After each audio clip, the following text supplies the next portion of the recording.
All right, again, 2, 3, polynomial and rational functions. So we start with reviewing long division, okay? Long division of polynomials, then we do synthetic. So in the steps of long division, I know it's a lot of words, but hopefully when we actually get to write it out, it will jog your memory a little bit. We start by arranging the terms of both the dividend and the divisor in descending powers of the variable. So if I'm dividing, the top is the dividend. The bottom is the divisor, or dividend divided by divisor, if it's side to side, okay? And what we will have to do first, hopefully this will catch up. What we'll have to do first is make sure both of these are in decreasing degree order and that there is a term for each exponent after the largest one. So if my first, let's say somewhere in my divisor or dividend, it said x to the third. Then I need an x to the third, I need an x to a second, I need an x to the first, and a constant. If there is not that term, then I put a placeholder in. That placeholder is 0x of whatever I'm missing. So if I'm missing an x squared, I put 0x squared in that spot. And I have to do that for both what I'm dividing into and what I'm dividing by. Then I set it up like long division, just like we would do long division with numbers. I'm going to set up my division bar. The dividend goes underneath. The divisor goes on the outside. And I take first term on the outside and divide it into first term underneath. So it's always first term and to the first term. I'm going to write whatever that is on the top, and then I'm going to multiply that on the outside by as many terms there are. Put it underneath. It's going to come down here. Multiply every term. That's that second part, okay? And then this actually says subtract the product from the dividend, which you can. You can subtract. But in my experience, what I find is especially when we start to mix positive and negatives together, mistakes are made in that step. So I would recommend, instead of subtracting, change your signs and add. So if I had 2x minus 3, then I would change this to a negative 2x plus 3, and then I would add. And when you do so, that first term should cancel out. You'll get a number here, and you'll bring down the next number, and you'll repeat that process again. So we bring down the next one, and then we repeat it again. We repeat it again until we get to the end. Oh, you're going? Yeah, bye. And then the way we will write our answer is our quotient plus our remainder over our divisor. So this is going to be the format of the answers. All right, so this is what it's going to look like. First of all, it says divide 9x squared plus 6x plus 5 by 3x minus 2. This is my dividend. So 9x squared plus 6x plus 5 goes underneath, making sure it has the highest exponent down to none. So I have x squared, I have x to the first, and I have none. So I don't have to put anything into it. Then what I'm dividing by goes on the outside, 3x minus 2. And then I do first into first. So what would I have to multiply 3x by to get to 9x to the second? 3x gets multiplied by 3x. So it's 3x squared and negative 2 minus 6x. Then I change my signs and add. Why did I write 3x there? This should be a 9x. That's a 9 because 3 times 3 is 9. Sorry. Okay, if that happens, you know something's wrong because these should cancel out. And then I've got 6x plus 6x or 12x, and I bring down the next one, plus 5, and I repeat the process. What do I have to multiply 3x by to get to 12x this time? Positive 4, multiply it times both, 12x, negative 8. Change your signs. These cancel, and my remainder is 13. So my answer gets written as 3x plus 4 plus 13 over 3x minus 2.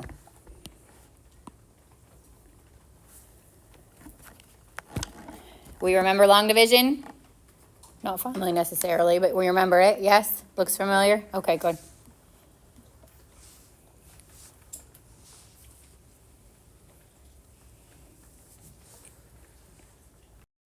Now, just like with mixed numbers, let's say, if I wanted to check and see if this is right, it's a long process, but it can be done. I would multiply this times this we would FOIL those out, and then I would add 13 to it. And it should give you back your question. So if you're ever unsure and you have the extra time, you can always check by multiplying it back out. It works just like when you're doing numeric values there. All right, let's do another one. So I've got x to the third plus 3x minus 2 divided by x squared plus 5x minus 3. What's happening this time that didn't happen the last time?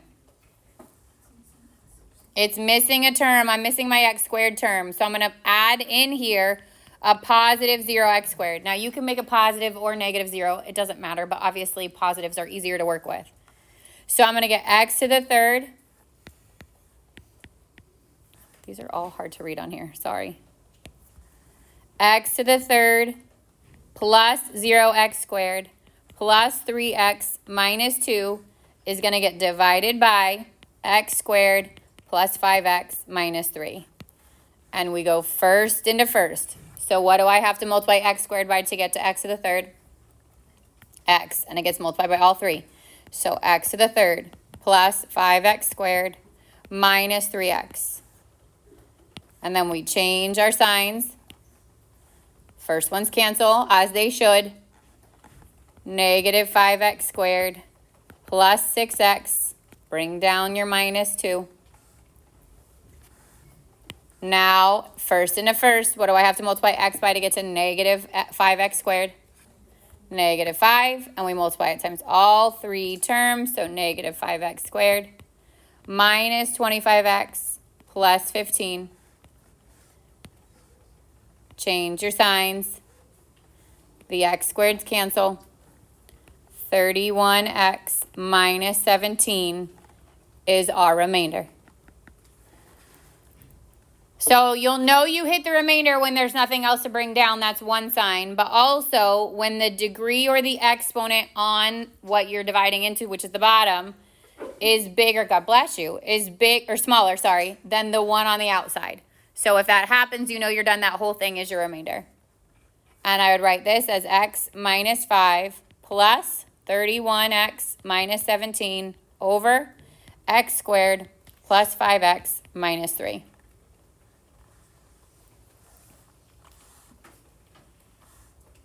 Algorithm, fancy way for saying that if the remainder is 0, then we say the divisor divides evenly into the dividend, or that the divisor and the quotient are factors of each other. So if my remainder is 0, and if you think about this just like by terms of numeric values, if I asked you if 2 was a factor of 12, is that yes or no? Is 2 a factor of 12? Yes, right? How do you know 2 is a factor of 12? Okay, or 2 evenly goes into 12, right? Same concept. So it's the same, but we're talking about expressions now. If x plus 3 divides evenly into x squared minus 9, then x plus 3 is a factor of x squared minus 9. If it has no remainder, then we call it a factor.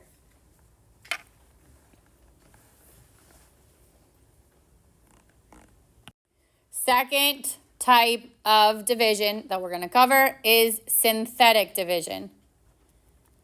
Synthetic division is one of those things like when you see it, you're like, oh, I think I remember this thing. So this is a lot of words, but I'm going to try to like wrap it up. So if you get stuck, you can fall back on this.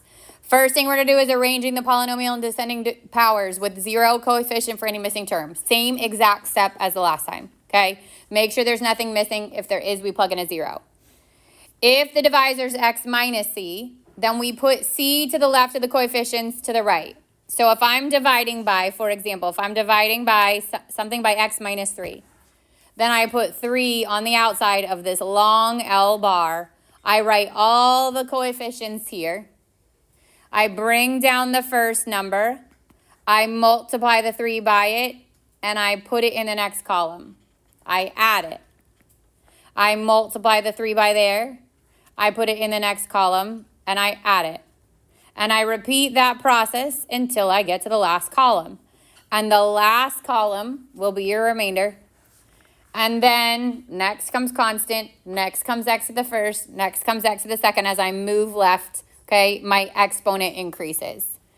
So this is a way faster way to divide. If you have the choice, I say take it, okay? But the catch is you cannot use synthetic if what you're dividing by is not x to the first plus or minus something. So if what I'm dividing by is x squared minus 3, I have to use long division. If what I'm dividing by is 2x minus 1, and I have to put a fraction on the outside, it's probably easier to use long division, okay? So we only want to use synthetic when we are dividing by x plus or minus a number. X to the first and no coefficient, okay? And then if that's the case, we're going to do synthetic. I know I'm a nerd that teaches math for a living, but I find synthetic division to be fun, especially when you get the hang of it and you can go fast, okay? So let's start. Example 3, divide 5x to the third plus 6x plus 8 by x plus 2. So again, we check. That is an x to the first plus or minus something, so I can do synthetic. Now go back to your dividend. Are you missing anything? X squared, so I'm going to add in a 0x squared. I put a negative 2 on the outside. I change the signs of what follows x. And I list my coefficients. 5, 0, 6, 8. If any of them were negative, the negative goes with it. Sorry, where do you get the negative 2 from? Whatever's after this, I change the sign. Whatever's after x. Bring down the 5. Multiply it by negative 2. I get negative 10. Put it in the next column. Add them. Negative 10. Multiply it by negative 2. Negative 2 times negative 10. 20. Add them. 26. Multiply it by negative 2. Negative 53. Nope, sorry, 52. Add them. And I get negative 44.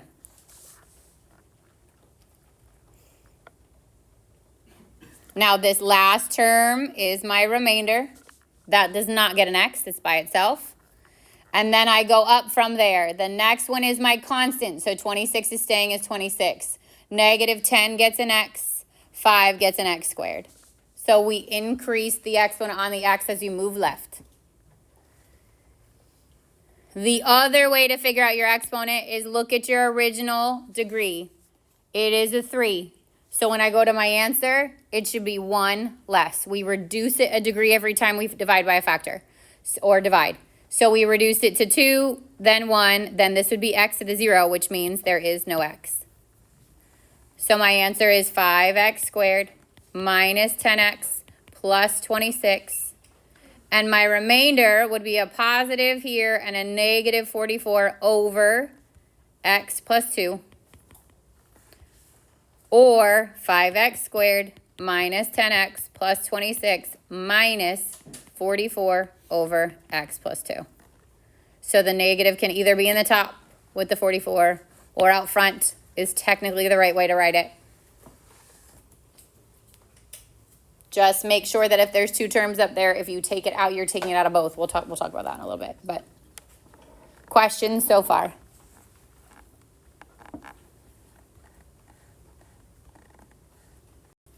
All right, this time, same kind of question, just different format. Divide using synthetic division. First of all, it's an x plus or minus something, so I know I can do it. What's going to go on the outside? Positive 4. Am I missing any terms? It goes from 3 to 2 to 1 to nothing, so I'm not missing anything. So I get 3, negative 5, 7, negative 8. Bring down the 3. Multiply by what's on the outside, put it in the next column, add it. Multiply by what's on the outside, put it in the next column, add it. Multiply by what's on the outside, put it in the next column, and add it. The last number is your remainder. Moving left is the constant. Left again is x to the first. Left again is x squared. So I get 3x squared plus 7x plus 35 plus 132 over x minus 4.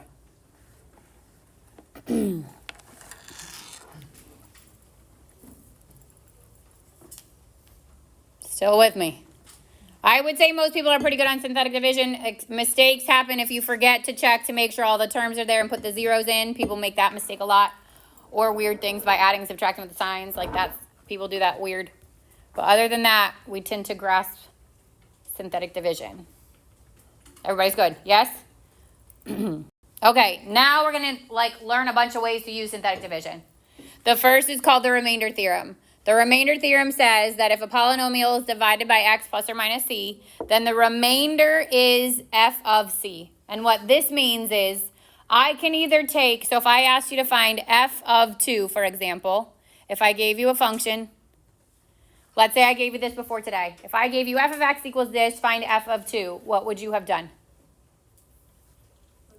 I would have plugged 2 into all the x values, right? Which is still a way to do it. The remainder theorem says if I take that same number, I don't change its sign, I use it as is, I put it on the outside, I divide synthetically, then the remainder of that synthetic division would have been the same answer I got if I had plugged it in.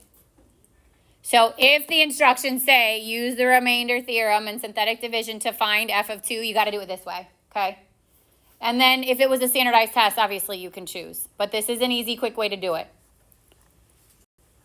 So it says, use synthetic division and the remainder theorem to find the indicated function value, f of x equals x to the third minus 5x squared plus 1, and it wants you to find f of 2. So the first thing I'm going to do is take 2, put it on the outside. Hey, I just changed you. Dang it.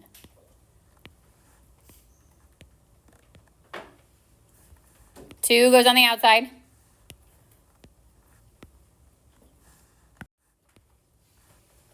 And then check to make sure you're not missing anything. This time I'm missing what?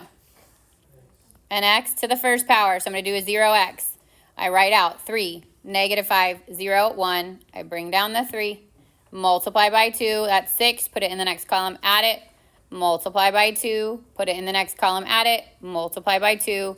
Put it in the next column and add it. So the answer to f of 2 is just 5. I don't need any other part of that the quotient.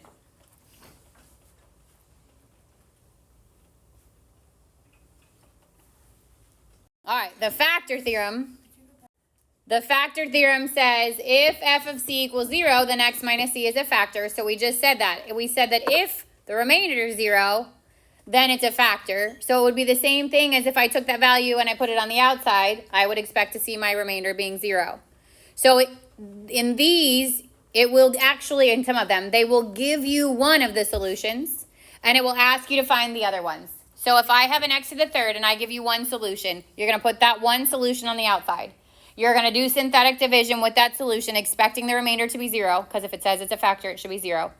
And then we're going to take something that is now reduced a degree. So we change something that was cubic to quadratic. And then based on the quadratic that is left, you will either be able to factor it or you can use the quadratic formula to find your remaining roots.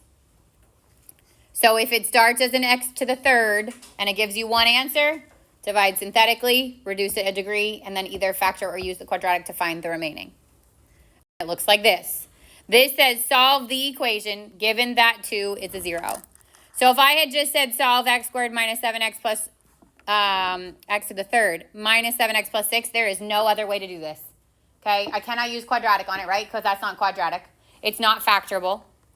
So they have to give you somewhere to start. Well, they don't have to because we'll learn a different thing after this. But one of the things they could do is give you somewhere to start, which is saying 2 is a 0. So 2 is going on the outside. I'm missing an x squared. But I have x to the third has a 1 in front. X squared would have a 0. X has negative 7. And the 6 is your constant. Bring down the 1. Multiply by 2, put it in the next column and add it. Multiply by 2, put it in the next column and add it. Multiply by 2, put it in the next column, add it. Now, because it said this was a factor, I expect 0 to be there. If it's not, you did something wrong.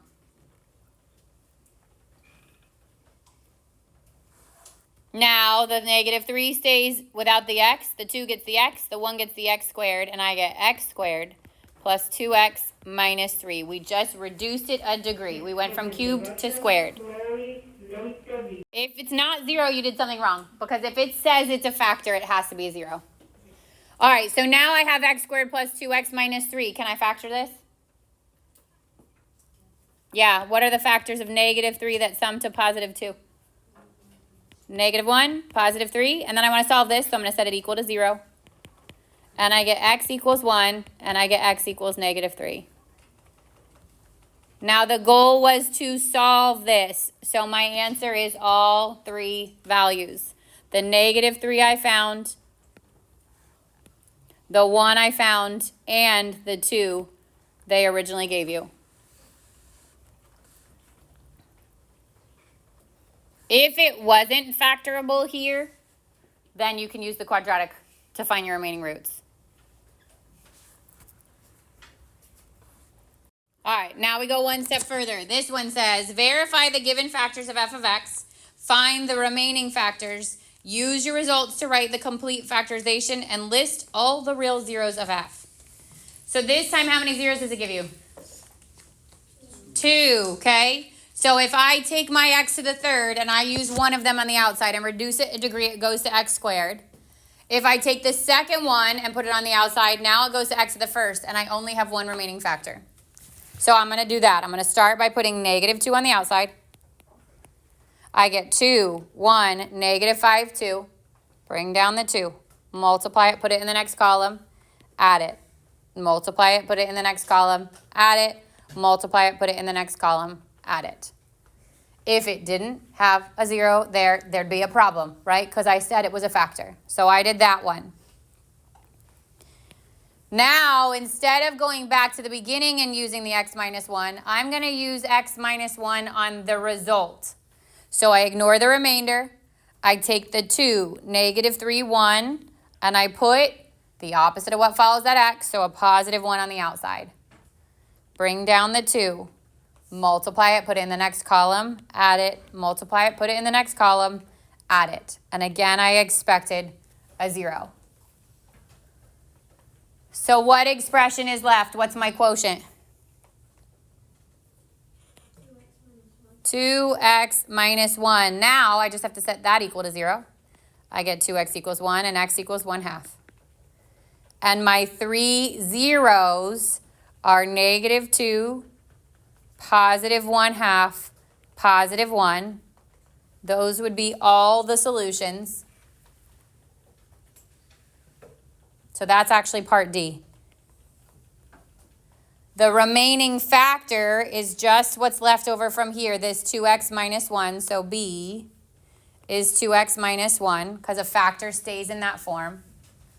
And the complete factorization is all things written out expanded. So x plus 2 times x minus 1 times 2x minus 1.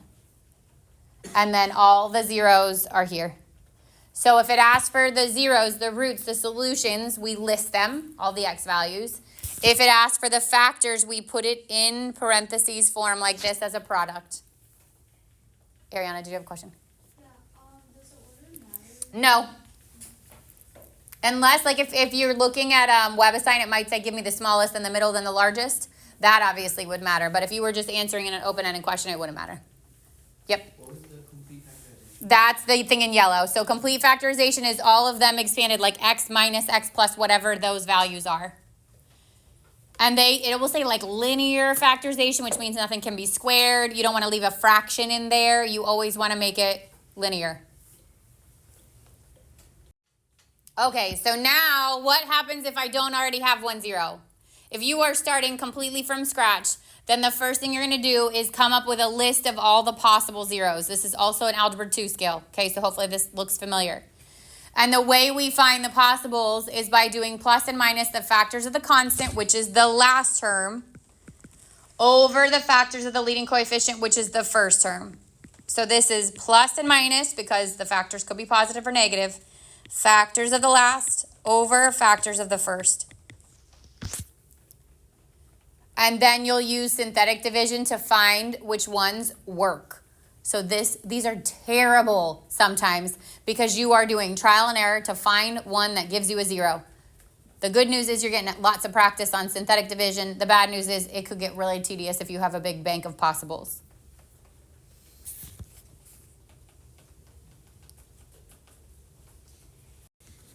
All right, so example 8 says list all the possible rational zeros of the function. Find one of the zeros using synthetic division and then factor the remaining polynomial. What are all the zeros of the function and how can the graph below help you find the zeros? So we start with possibles. Go to your function. Is it in decreasing degree order? Yes. So I want to do plus and minus factors of last over first. Last is 12. What are the factors of 12? 1 and 12. 2 and 6. 3 and 4. Then I go to the first. What coefficient's there? 1, thank God, because what are the factors of 1? Just 1. So this would be plus and minus 12 over 1, 6 over 1, 4 over 1, 3 over 1, 2 over 1, and 1 over 1. If I actually had to list them all out, that means it is -1, +1, -2, +2, -3, +3, -4, +4, -6, +6, -12, and +12. We hate 12s and 24s. Those have the most amount. Okay? All right, so now that's step 1. Then it says find one of the zeros using synthetic division. And this is where the fun comes in because I have to test these one at a time. So I'm going to put 1 on the outside. And I'm going to write out 1, -3, -4, 12. And I bring down the 1. And I multiply, put in the next column, and I add it. And I multiply it and then put in the next column, and I add it. And I multiply it and put in the next column, and I add it. And because that is not a 0, I rule out 1. And I go to -1. 1, -3, -4, 12. And I rule out -1. And I go to 2.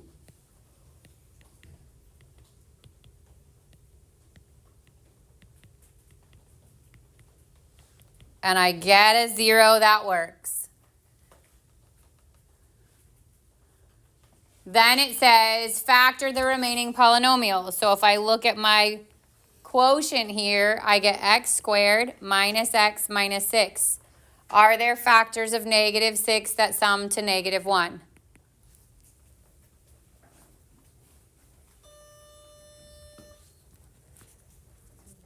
-3, +2. Set them each equal to 0.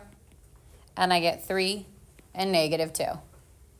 So what are all the zeros of the function? The 2 we found initially, the 3 and the -2 would be all the zeros. And then it says, how can the graph below help you find the zeros? So look what's happening at that graph. Where is it crossing through the x-axis? -2, +2, and +3. So if these are real zeros, which at this point they are, right? 2 4s when we get into complex or imaginary, then you should be able to see all your zeros on a graph.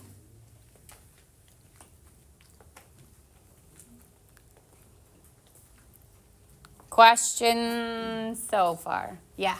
Why is it 3 zeros? Well, 1, because the exponent here is 3, there should be that many zeros combined with non or imaginary or or real, which we haven't gotten to imaginary yet. But it's the 1 that initially worked and the 2 we found later. So all 3 of them have to be listed. Questions? All right, I know these are long, but this is it. We're going to do discard as rule, and then we're going to be done. And then that way it leaves very, very little for you to have to learn from a video. Okay. Descartes' rule tells you how many positive and negative numbers there could be. Okay. So if it said, like, from this bank of answers, there could be 2 positive zeros and 0 negative zeros, then the benefit of that is I can look at my whole bank and I can immediately rule out all my negatives. If it said there's going to be 1 possible one negative root, let's say, and 0 positive roots, now I know I go straight to my negative roots. And so what Descartes' rule does is eliminate work for you. Okay? 1, there's going to be a question that just says how many positive and negative roots are possible. 2, okay, it takes your bank and it eliminates some of those numbers for you. And the way we find it is to find the number of positive real zeros, we literally count the number of sign changes. So you look at your function. If your function changes from positive to negative, that's a sign change. Negative, positive, that's a sign change. Back to negative, that's another sign change. However many sign changes there are, that's how many positive roots there could be. But because imaginary roots come in pairs, there could be that minus 2, minus 2, minus 2, until you run out of numbers. So I'm going to show you what this means because I think it's the most confusing thing ever when you say it out loud, okay? But hopefully it makes sense when you see it. 4, and so that's less the number of sign, well, no. Just say minus multiples of 2.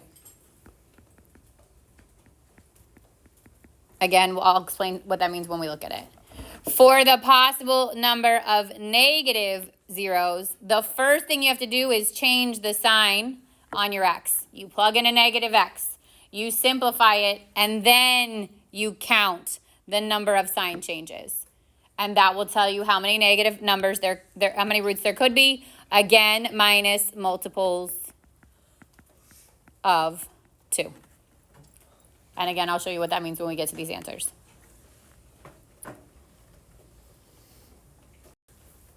All right, so if I look at this, for example, if I look here and I just count my original sign changes, it's positive, it goes to negative, that's one sign change. It stays negative, so it's not a sign change. It changes to positive, that's a second sign change. It stays positive, not adding to it. It changes to negative, that's a third sign change. So with 3 sign changes, we say there could be 3 positive roots, or I have to subtract 2 from that. So 3 minus 2 is also 1, and if 1 is still it's not negative, then I keep it.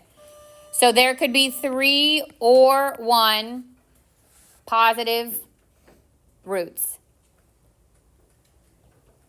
So if you can subtract 2 from that number and keep it positive, then you subtract 2 from that number. If I had counted 6 sign changes, then my answer would be 6 or 4 or 2 or 0 positive answers. You keep subtracting 2 until you can't subtract 2 anymore, okay? Because those other numbers could be imaginary numbers, and imaginary numbers come in pairs.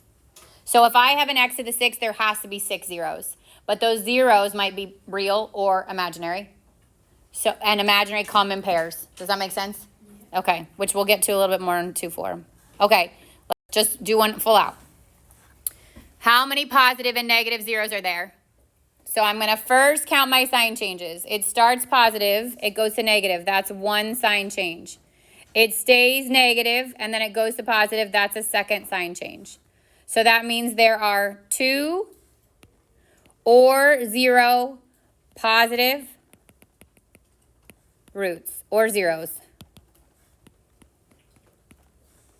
So I count my sign changes and I subtract by 2 until I hit 0. For the negative zeros, I'm going to plug in a negative x everywhere. There's an x. And simplify it. So what's negative x when it's raised to the 3rd power? Negative x minus negative x squared makes that minus x squared. Minus 4 times negative x makes that positive 4x plus 4. How many sign changes do I have? 1. It starts negative, right? It starts negative, and then it changes to positive, and then it stays positive. So there is 1 negative 0. And again, think, how does that help you? Well, if I had to try a whole bank of numbers and I am guaranteed to have one negative 0, but my options for positive could be 2 or 0, then I'm certainly going to try my negatives first because I know one of them has to work. Whereas 2 of my positives might work, but 0 also might work. Does that make sense? So it's going to help you narrow down your options. That's the idea behind Descartes' rule. All right, so I graphed it, and if you look, here's negative 2, here's positive 1 and positive 2. So in this scenario, we had our one negative that matched, and we had 2 positive zeros, okay? It also could have been something that went through here and came up here, and that would have been the opportunity or the case in which it had 1 negative 0 and no positive zeros. They would have all been imaginary after that. Questions? Like I said, I know it was a lot, but I also think it's easier to learn live in person and then review it if you have to than to learn all that stuff from a video.